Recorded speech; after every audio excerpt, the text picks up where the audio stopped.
Welcome back to the Gourmet Grandad and Family channel.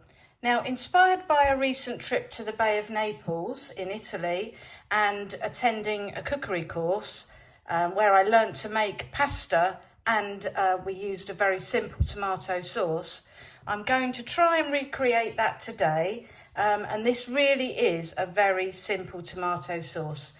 You can add things to it afterwards or during, but this is how the authentic sauce is made. So watch the video here and you'll all be able to create it.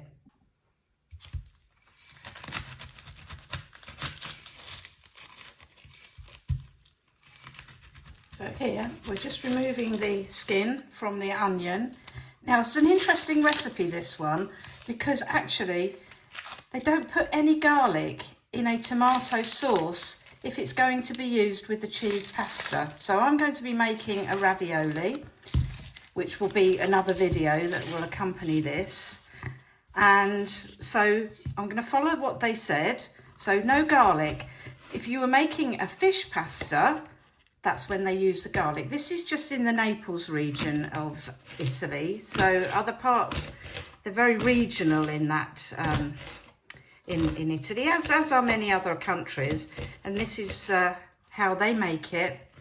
So as I say, we're going to make the very authentic sauce today. So I'm just cutting up the onion finely. It's going to cook for a long time.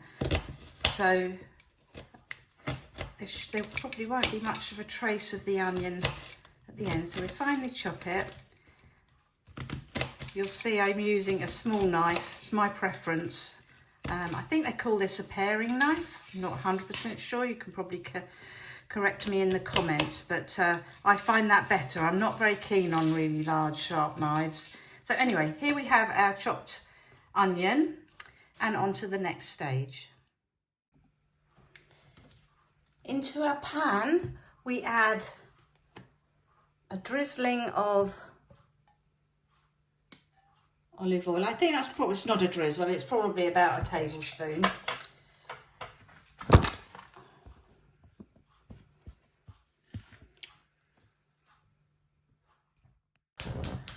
So we light the gas on the cooker. So slowly heat the oil in the pan, and in we go with the chopped onion.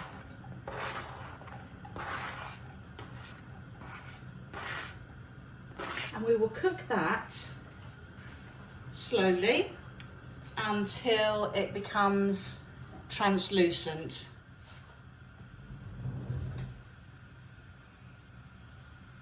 We'll give it a little stir.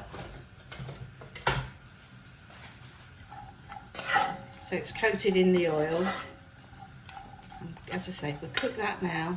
It'll be about 5 minutes, slowly, until it becomes sort of translucent, clear. I'll show you when we get a little bit nearer that point. Okay, so we've had about 5 minutes, and now you'll see that the onions are starting to sort of go, as I said earlier, translucent. So now it's time to add in our chopped tomatoes. Now, if we're lucky in the summer and we've got an abundance of tomatoes in the UK, well, then I would guess you'd use about 1.5 pounds, which is what? 500, 600 grams of tomatoes with their skins off. Anyway, in we go with chopped tomatoes, a tin of, because it's not the summer and I don't have an abundance of tomatoes. So we mix that together. As I say, there's no garlic in this because it's going to be a cheese pasta. And the trick with this sauce is it cooks low and slow. So I'm going to put a lid on it and move it to the slow burner, and I'm going to cook it. Now the advice was cook it slowly for 1.5 hours. So I'll come back to it maybe in an hour's time. I'm going to stir it as we go just to make sure it's okay, but I'll come back to it in about 1 hour on a slow simmer, and you guys will see what this is looking like. Now our tomato sauce has been cooking now for 1 hour, So this is what it looks like. It's cooking down very, very nicely.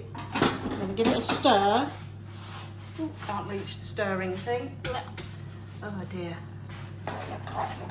And I'm actually going to leave the lid off now so that it reduces a little bit, and then we'll come back to it in a little while. But it's had an hour. It needs at least an hour and a half according to the ladies at the cooking school, so we shall see how we go. It's very, very low. Well, welcome to the Gourmet Grandad and Family channel. And after a recent visit to the Bay of Naples, where I had a cookery course, I'm going to try and attempt to recreate the delicious ravioli that I made there. So for that, we're going to make our own pasta. I've got a pasta machine, so that's why I can do that, but you can find the recipe for the sauce and buy a pasta instead if you haven't got one. We need 0 grade flour for this, very, very few ingredients, 1 egg, a small amount of extra virgin olive oil. This helps to bind it together, and a little bit of salt. So I'm going to, as I say, this is my first attempt since coming back. I've tried to make pasta before unsuccessfully, so wish me luck here. The day before I made the pasta, I needed to open the mozzarella and shred it and put it in the fridge. This is to allow it to dry out a little bit so that it doesn't seep through the pasta when you make it.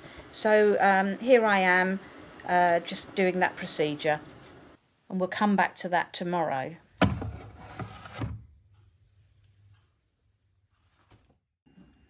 Okay everybody, so here we go. Got a nice clean surface here. Wiped it all down, and in here we add, or on here we add 100 grams of the 0 grade flour, and we make, a bit like Mount Vesuvius, a hole in the middle. Now when I made this in the school, the cooking class, it did erupt over the side, so I'm going to try not to do that this time. And here we go in with a nice fresh egg. Lovely, look at that. And a little bit of salt.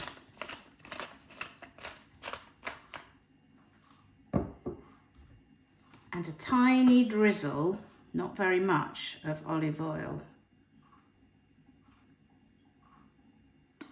Okay. And then, and this is the luck bit, here we start to gradually introduce the flour, break the egg. It's a nice fresh one, so it doesn't want to break. And we gradually, it's started to come out of the side. Not very good at this, but anyway, here we go. We start to bring it together.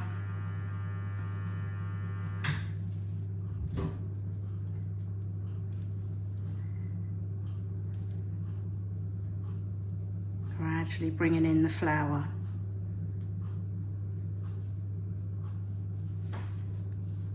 And there's no quick and easy way to do this. It's just time and patience.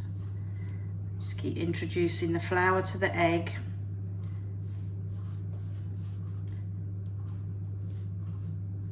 Just keep mix, mix, mix.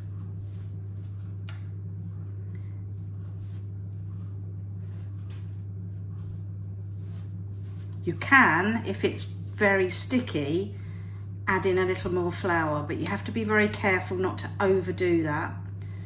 So it's starting to come together now. A bit like making bread, very similar, same sort of processes. So we gradually, it's starting to come together now, and actually my fingers aren't as sticky as the first time I made it when I was in Sorrento. So we're gradually adding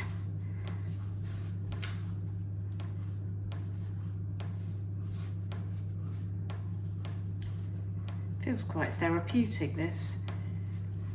Here we go. Start to bring it all in. Doesn't look a lot, but I'm only making for one.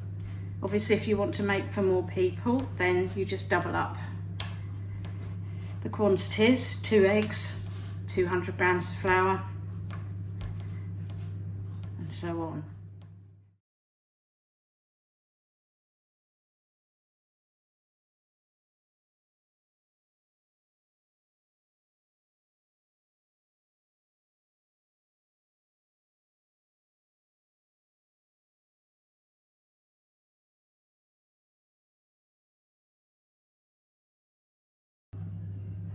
Well everybody, this attempt has failed. It just won't join together. So I'm going to have one more go, never to be defeated, but I think I'm going to put a tablespoon of olive oil in, and I think that will help to bring it together. So here comes another video attempt. Here we go again, attempt number 2.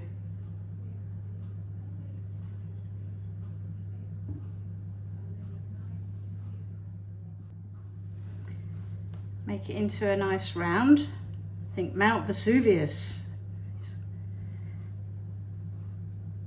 Now I'm using a tablespoon of olive oil. I've mixed that in with the egg. So in we go.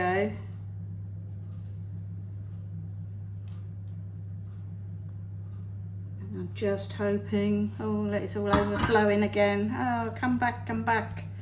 Oh dear, things I get myself into. Put a little bit of salt and away we go. And this time, we're not doing very well at all, but we're going to persevere. Never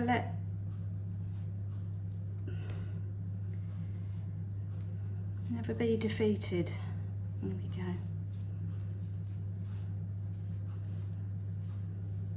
If this doesn't work, I'll just make the pasta sauce, and I'll be getting down to the supermarket.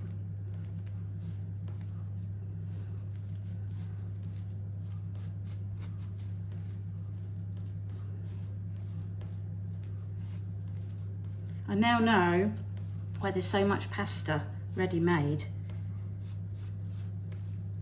because it's a lot easier.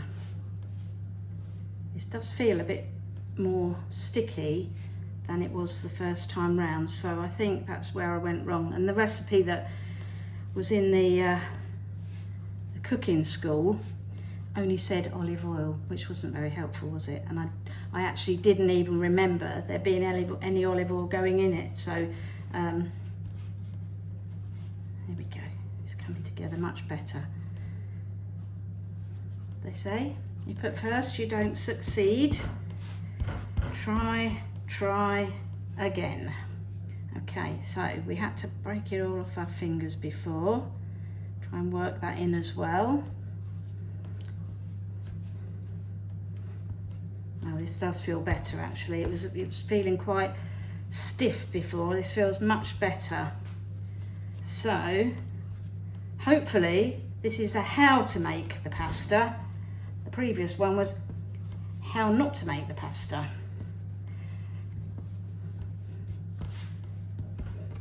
Yeah, feels much better, much easier.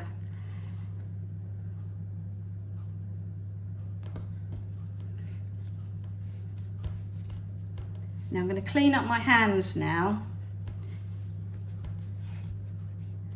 and then we'll come back and work this some more before it goes into the pasta machine, and hopefully this time we're on to a winner.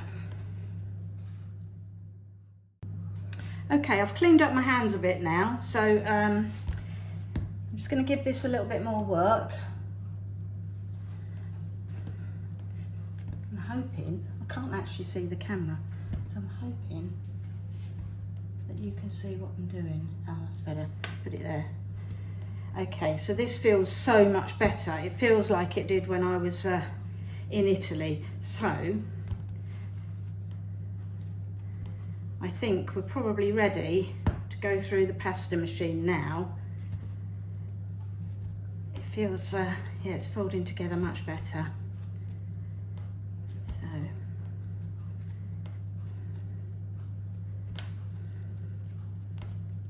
okay, put that to one side. Okay, so here we have our pasta ready. The pasta machine, it's a bit wobbly, I can't quite tighten it, but it will do. It's on the highest setting now, and here we go, attempt number 2. And if this doesn't work, I am definitely going down to the supermarket.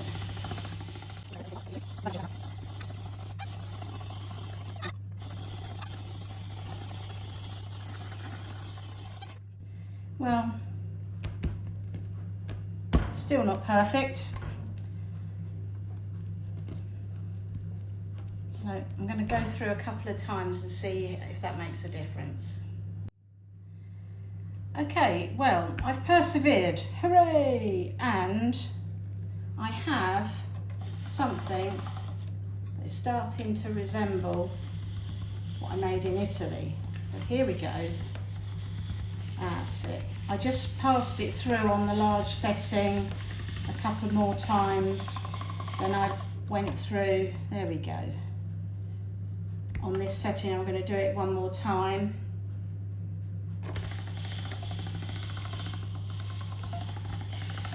There we go. Bit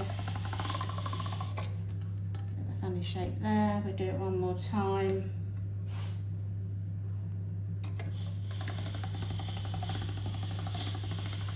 Oh, there we go. Never give up, never give up. Would I make it again? Ask me that in a week. Right, so now, I don't know if you can see, yes, we go down the setting again and we pass it through again. There we go.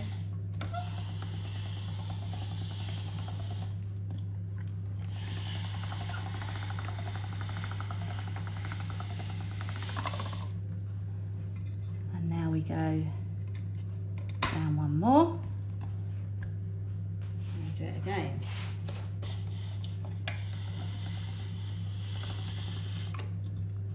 Perfecto. There we go.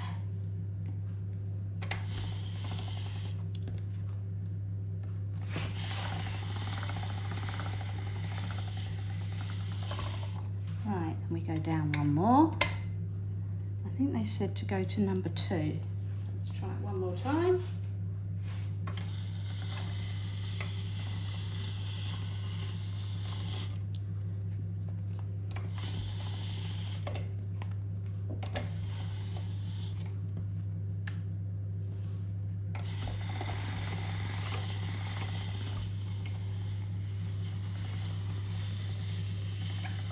Okay, so here we have it. Look at this. So I'm going to take this to an area I've prepared over here in the other side of the kitchen.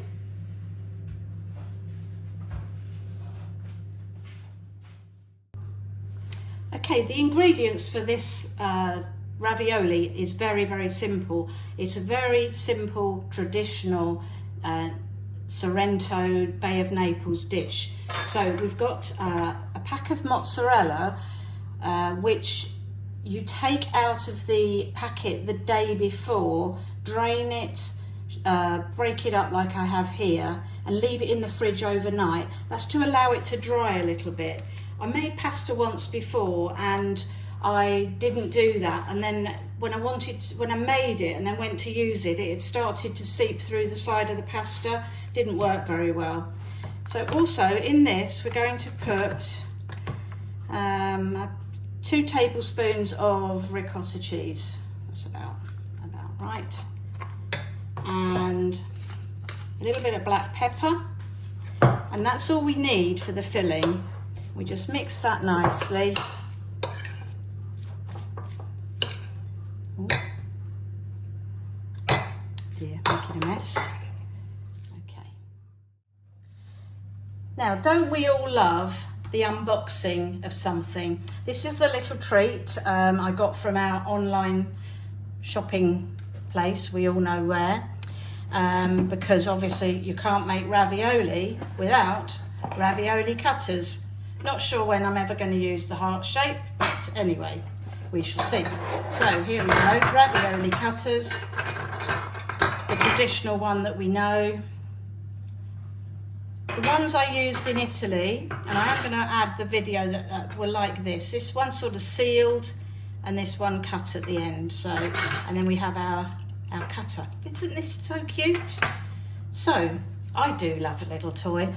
Right, so the next thing is we're going to cut our pasta in half. Can you see? There, because obviously one's going to be the base and one is going to be the lid.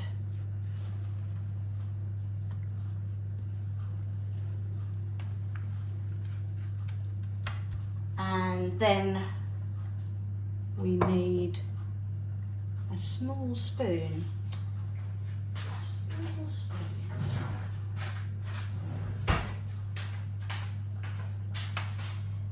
And I'm going to make, so if we think about 1, 2, 3, 4, but then what I'll do, I'll put the pasta back together, roll it through the machine again with what's left, and I can make some more. So here we go, that's about the right size. You pop that in there. Actually, I think if I remember rightly, we made them into little balls like that. There we go.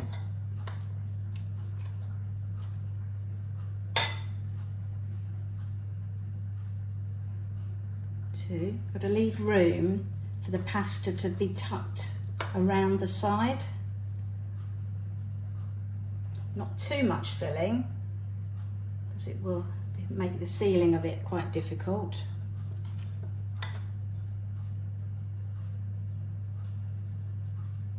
And 4.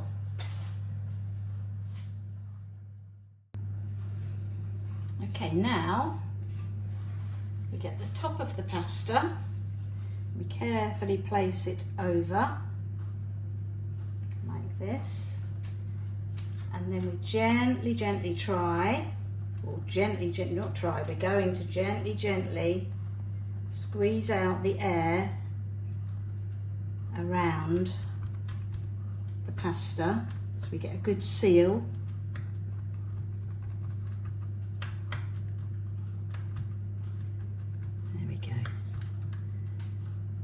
Don't rush, take our time.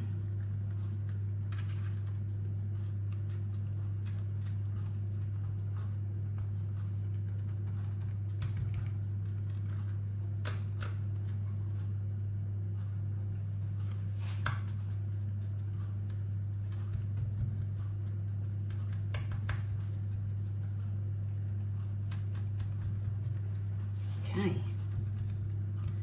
pleased with that. Looking good.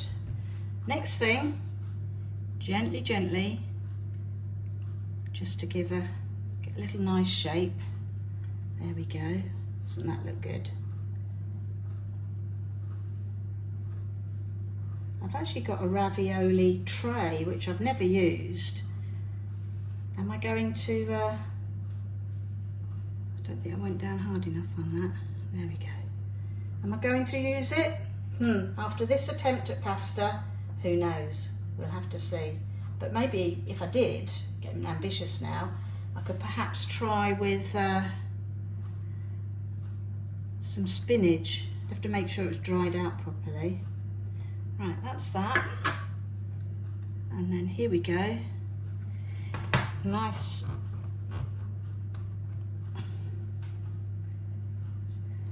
slipped there.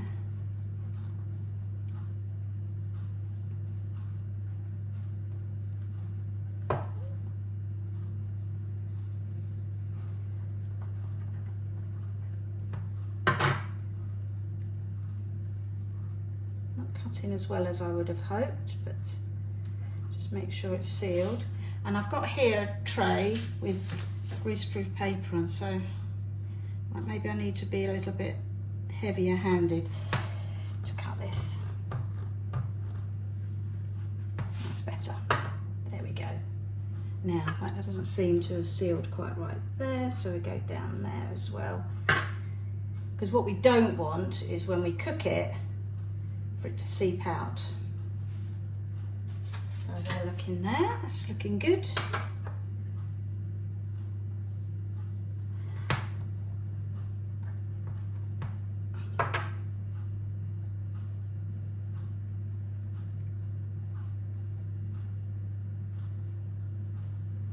Sorry if my hand's in the way. Right, and one more.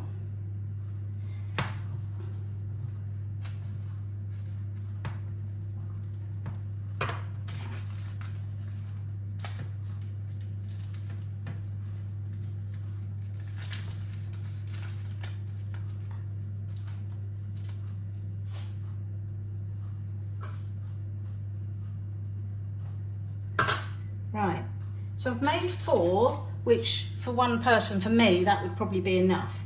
I have all this over, so what I'm going to do now is pass it back through the pasta machine and make as many as I can with the pasta that I've got. Well, look at this. I'm really pleased with how these have turned out, considering I had to try all over again to make the pasta. They're a little bit uneven in some of the places. Hopefully they won't burst out. Now, another thing I did learn on the course is they said that any you don't use can be frozen. So I'm only going to need 4. I managed to get 12 out of this. So I'm going to stick the others in the freezer on this tray. They're on a non-stick baking paper. And then once they've frozen, I'll put them into plastic bags, 4 in each or container, and then I can have them another time or when people come round to visit. So yeah, really, really pleased. So let's hope they don't burst when they're cooked. I'm just going to grate this Parmesan cheese that I have. I'm going to grate it all. If I don't use it all, I'll freeze it. And then it's easy to just get out, use some from the bag. You can even defrost it before you use it. So I'll just grate all of this. Then you don't waste it, because if you leave it in the fridge and you don't use it, then it just ends up going mouldy and you end up throwing it away. So good for saving.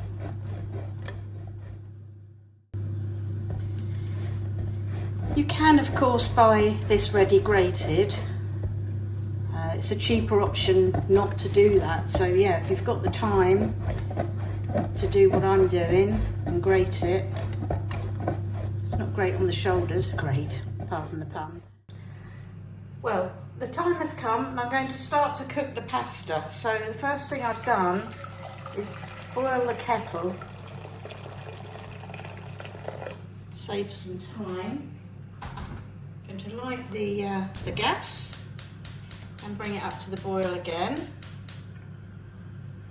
Now, what needs to go in here is a little bit of olive oil, not much, just a drizzle.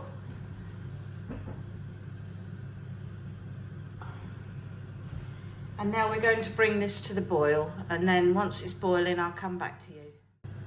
Okay, so our water is starting to boil, and I think I've actually made a mistake with this pasta, because I made it earlier and I thought I could keep it in the fridge and cook it later, and I have noticed that there's a little bit of seepage on one of them, so we'll have to see it. So I think I'm going to have a bit of an explosion in here, but anyway, fingers crossed.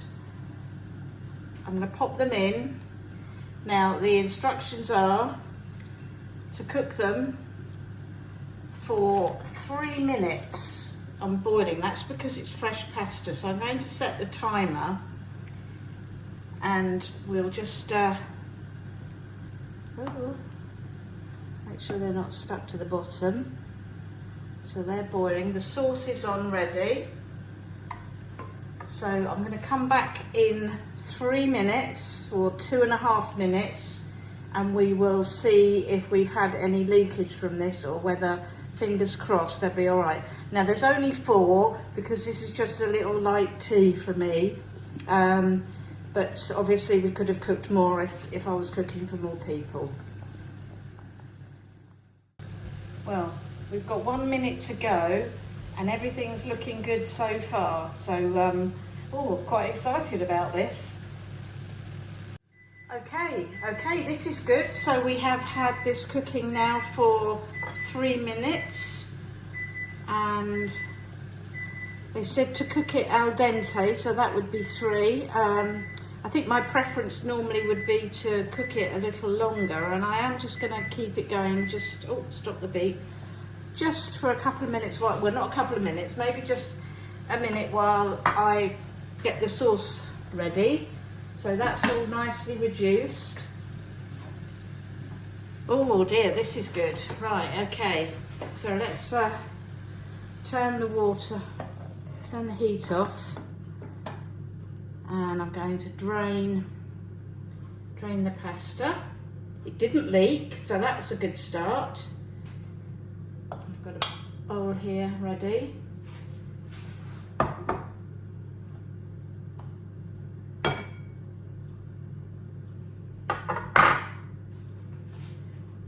this. Can you see? It's looking good.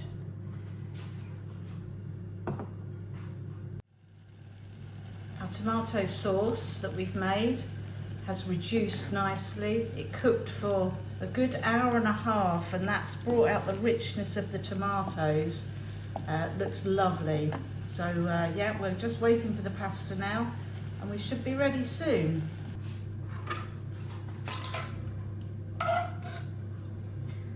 So here we go, we put our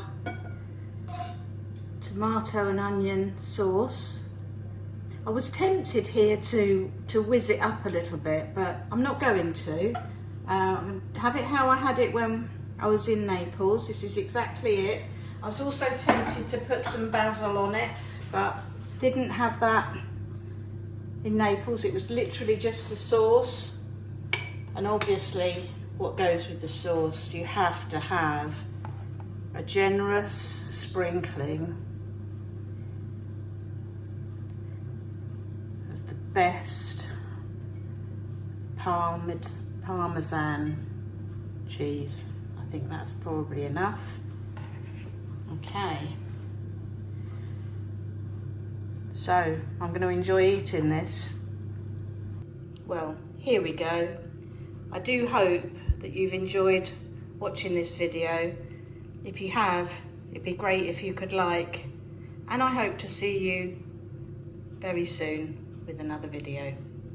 Thanks for watching. Bye for now.